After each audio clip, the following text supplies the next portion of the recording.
السلام عليكم ورحمة الله تعالى وبركاته. نحمده ونصلي على رسوله الكريم. أما بعد، فأعوذ بالله من الشيطان الرجيم. بسم الله الرحمن الرحيم. يا بني لا تقصص رؤياك على إخوتك فيكيد لك كيدا. صدق الله العظيم. அல்லாஹ்வின் பேரினால் இன்றைக்கு சூரத்து யூசுப் ஓதப்பட்டது. அதைத் தொடர்ந்து சூரத்து ராஅத் மற்றும் சூரத்து இப்ராஹிம் ஓதி நிறைவு செய்யப்பட்டது. அல்ஹம்துலில்லாஹ். அல்லாஹ்வின் கிருபையினால் ரமலான் மாதத்தினுடைய 12வது தராவியை நாம் நிறைவு செய்திருக்கிறோம். இரண்டாவது பகுதியிலே நாம் இருக்கிறோம். ரமலானுடைய 2வது பத்து. இந்த 2வது பத்திலே நம்முடைய நாவு அதிகமாக உச்சரிக்க வேண்டிய துஆக்களில் ஒன்று பாவ மன்னிப்பு. 2ஆம் பத்து பாவ மன்னிப்பிற்குரிய பத்து. எனவே தனிப்பட்ட முறையில் துஆ கேட்கும் பொழுதும் அல்லாஹும்ம ஃபிர்லி என்றோ அல்லது அல்லாஹும்ம ஃபிர் லனா துனூபனா வ ஹதாயானா குல்லஹா யா ரப்பல் ஆலமீன் என்றோ அல்லாஹ்விடத்தில் அதிகமாக பாவ மன்னிப்பு கேட்போம். அல்லாஹ் நம்முடைய பாவங்களை மன்னிப்பானாக. அன்பானவர்களே, இன்றைக்கு ஓதப்பட்ட சூரத்து யூசுப், அந்த சூரத்து யூசுப்பை அல்லாஹ் தஆலா அறிமுகம் பண்ணும் பொழுது ஒரு வார்த்தையை பயன்படுத்துகிறான். நஹ்னு நகுஸ்ஸு அலைக அஹ்ஸனல் கஸஸ் என்று கூறுகிறான். ஒரு அழகிய கதை, ஒரு அழகிய வரலாறை உங்களுக்கு நாம் கூறினோம் என்று கூறுகிறார். திருக்குர்ஆனிலே வேற எந்த சூறாவிலும் இல்லாத ஒரு சிறப்பு என்னன்னா, சூரத்து யூசுப் ஆரம்பித்ததிலிருந்து கடைசி வரை வெறும் யூசுப் அலைஹிஸ்ஸலாமுடைய வரலாறு மட்டுமே ஃபுல்லா இருக்கு. எத்தனையோ நபிமார்கள் வரலாறு இருக்குது. இன்னைக்கு ஓதப்பட்ட இப்ராஹிம் அலைஹிஸ்ஸலாம் வரலாறு, ஆதம் அலைஹிஸ்ஸலாம் வரலாறு, மூசா அலைஹிஸ்ஸலாம் வரலாறு, இப்படி நிறைய நபிமார்கள் வரலாறு இருக்குது.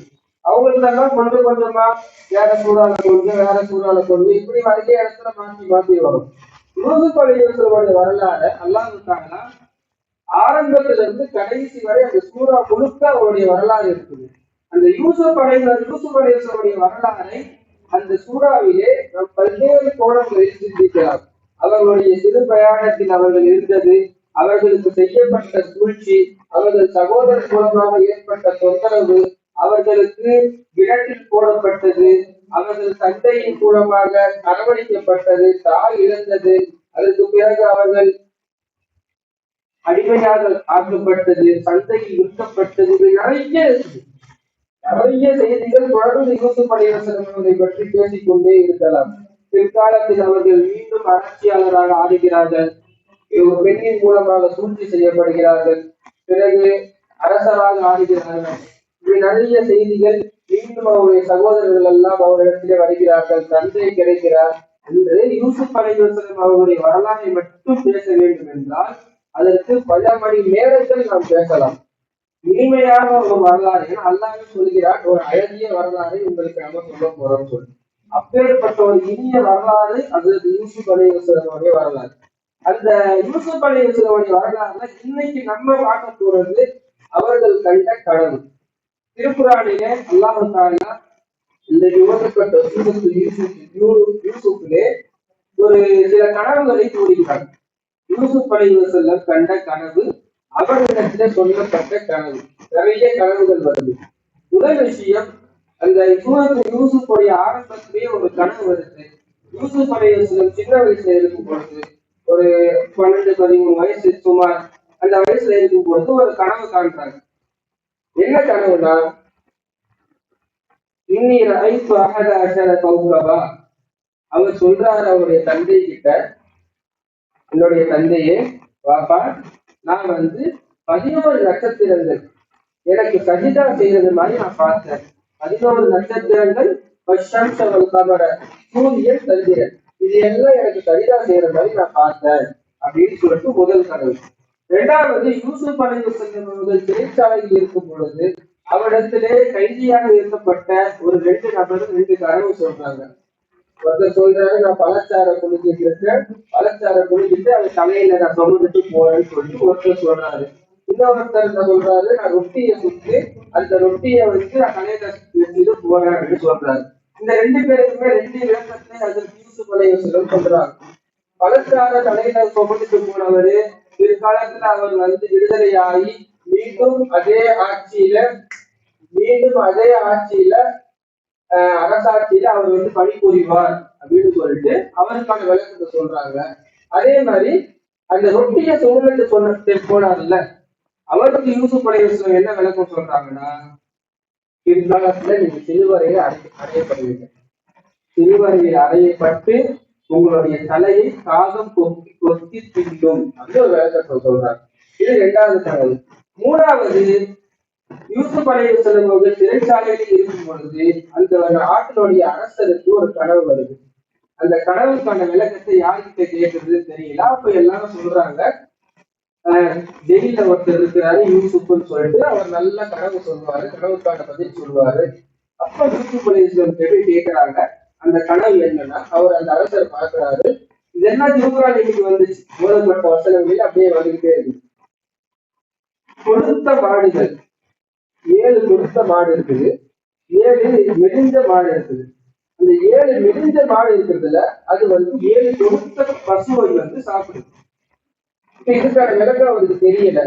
ஒரே அதுக்கு யூசுப் அலைஹிஸ்ஸலாம் பதில் சொல்கிறார்கள், இந்த ஆட்சியில இப்போ ஒரு 7 வருஷம் நல்லா இருக்கும், அதுக்கப்புறம் இப்ப செழிப்பா இருக்கும், 7 வருடம் கழித்து மிகவும் பஞ்சத்திற்கு நீங்கள் உள்ளாக்கப்படுவீர்கள். அதனால நீங்க என்ன பண்ணுங்கன்னா, இப்பயே எல்லாத்தையும் நல்லபடியா சேமிச்சு வச்சுக்கோங்க, 7 வருஷம் கழிச்சு ரொம்ப பஞ்சமா இருக்கும், எனவே நீங்க அதை பார்த்துக்கோங்கன்னு சொல்லுவாங்க. இப்படி தொடர்ந்து பல்வேறு கனவுகள் சூரத்து யூசுப்ல வரப்பட்டது. கனவுக்கு விளக்கம் சொல்வதிலே அதற்கு யூசுப் அலைஹிஸ்ஸலாம் அவர்களுக்கு இல்லை என்று சொல்லும் அளவிற்கு அதற்கு யூசுப் அலைஹிஸ்ஸலாம் வரலாறு கனவை குறிப்பிட்டது. இதுல முதல் கனவு அவர் பார்த்தாருல்ல, அவருக்கு சஜிதா செய்யற மாதிரி 11 நட்சத்திரங்கள், சூரியன், சந்திரன், இது எல்லாம் அவருக்கு சஜிதா செய்யும் பொழுது தந்தை கிட்ட இந்த விஷயத்த சொல்றாரு. அப்போ அவருடைய தந்தையான யாக்கூப் அலைஹிஸ்ஸலாம் ஒரு வார்த்தையை சொல்றாங்க. அதுதான் இன்னைக்கு நம்ம பார்க்க போறோம்.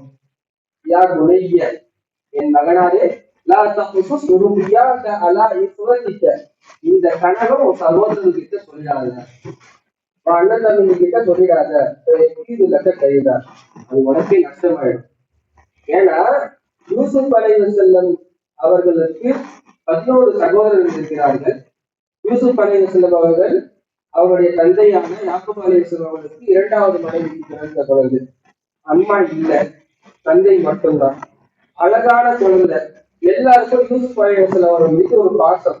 இந்த பாசத்தை பிடிக்காத அந்த 11 சகோதரர்கள் எப்பவுமே இவர் மேல ஒரு வெறுப்பு, வினோதம் காட்டிக்கொண்டே இருப்பார்கள். நான் முடிஞ்ச அளவுக்கு சுருக்கமா சொல்லிக்கிட்டே இருக்கிறேன், ஏன்னா வரலாறு ரொம்ப பெருசு, நீளமா இருக்கும், அழகா இருக்கும். அப்போ முடிஞ்ச அளவுக்கு சுருக்கமா என்னன்னா, அவங்களுடைய தந்தை இடத்துல அவங்களுடைய சகோதரர்கள் ரொம்ப வெறுப்பு காட்டுவாங்க. அதனால அந்த தந்தை சொல்றாரு, இந்த கனவை உங்க அண்ணன் தம்பிக்கு சொல்லிடாத அப்படின்னு சொல்றாரு.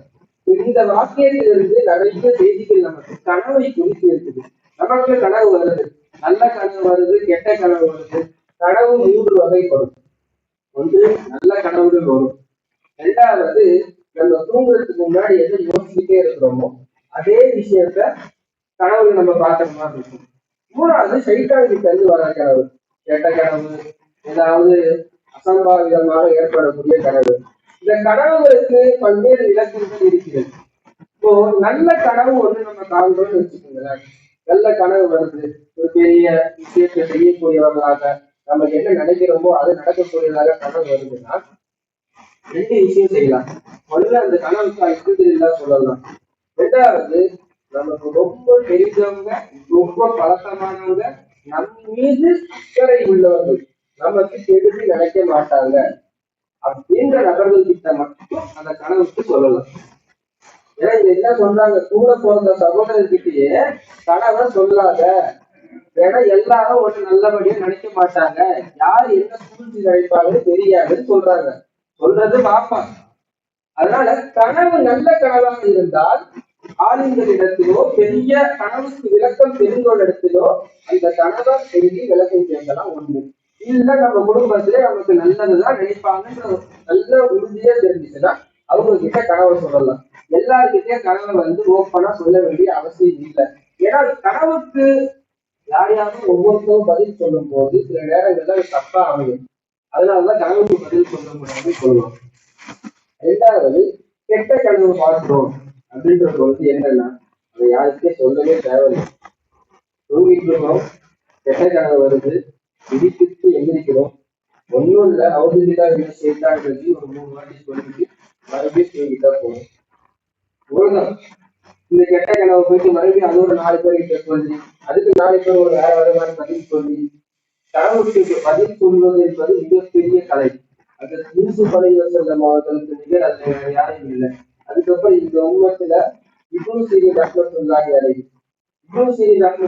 அவர்கள் தான் கனவுக்கு விளக்கம் சொல்வதில் அவர்களை போட்டு ஒரு பீரியட்டை முடிச்சவங்க யாரும் இல்லைன்ற அளவுக்கு மிகப்பெரிய வல்லுநர்.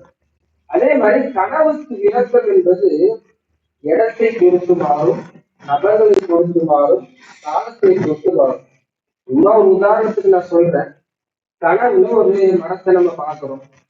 அந்த மரத்தை நான் பார்த்தா அதுக்கு ஒரு விளக்கம் இருக்குது, வேற ஒருத்தர் பார்த்தா அதுக்கு ஒரு விளக்கம் இருக்குது. காலையில பார்த்தா அதுக்கு ஒரு விளக்கம், இரவு நேரத்துல பார்த்தா அது ஒரு விளக்கம். கனவுக்கான விளக்கத்தை சும்மா கொஞ்சம் பொதுவா யாரும் சொல்லிட முடியாது, யாராலையும் சொல்ல முடியாது. அதுக்குன்னு நிறைய படிச்சிருக்கிறோம், நிறைய அனுபவபூர்வமான விஷயங்கள் தெரிந்தால் மட்டும்தான் அந்த கனவுக்கான விளக்கம் சொல்ல முடியாது. மிகப்பெரிய கலை. கனவுக்கு விளக்கம் தேவைப்படும் பொழுது கரெக்டான விஷயத்த சொல்லணும். இன்னொன்னு, யாருக்கு தேவையோ அவங்க போய் கரெக்டா டைரக்டா கேட்கணும். ஏன்னா நான் சொன்ன பார்த்தீங்களா, ஒரே விஷயத்த நம்ம பார்க்கும்போது வேற, வேற ஒருத்தவங்க பார்க்கும்போது வேற, அதோடைய அர்த்தங்கள் மாறுபடும். எனவே நேரடியாக தெரிந்து கனவு சொல்ல வேண்டும். கடைசியாக ஒரு விஷயம், கனவு பற்றி சொல்லும் பொழுது பொய் சொல்லக்கூடாது. நேரங்கள்ல ஏதாவது ஒரு பொய்யை சொல்லிட்டு இல்ல கனவுல நான் பார்த்தேன்னு சொல்லுவாங்க. இந்த மாதிரி கனவு விஷயத்துல பொய் சொல்லக்கூடாது. இப்படி பல்வேறு விஷயங்கள் கனவு சம்பந்தமாக இன்னைக்கு ஓதப்பட்டது, அது சம்பந்தமான விளக்குகள் இருக்கிறது. எல்லாம் நமக்கு கனவிலும் வரக்கூடியவர்களை கைதாக ஆக்கி தருவானாக, நிகழ்வில் நடக்கக்கூடியதும் கைதாக ஆக்கி தருவானாக. ஆமீன். الحمد لله رب العالمين. ربنا تقبل منا صلاتنا وصيامنا وقيامنا وسجودنا انك انت السميع العليم. وتب علينا يا ربنا انك انت التواب الرحيم. وصل على النبي محمد واله وصحبه اجمعين. والحمد لله رب العالمين.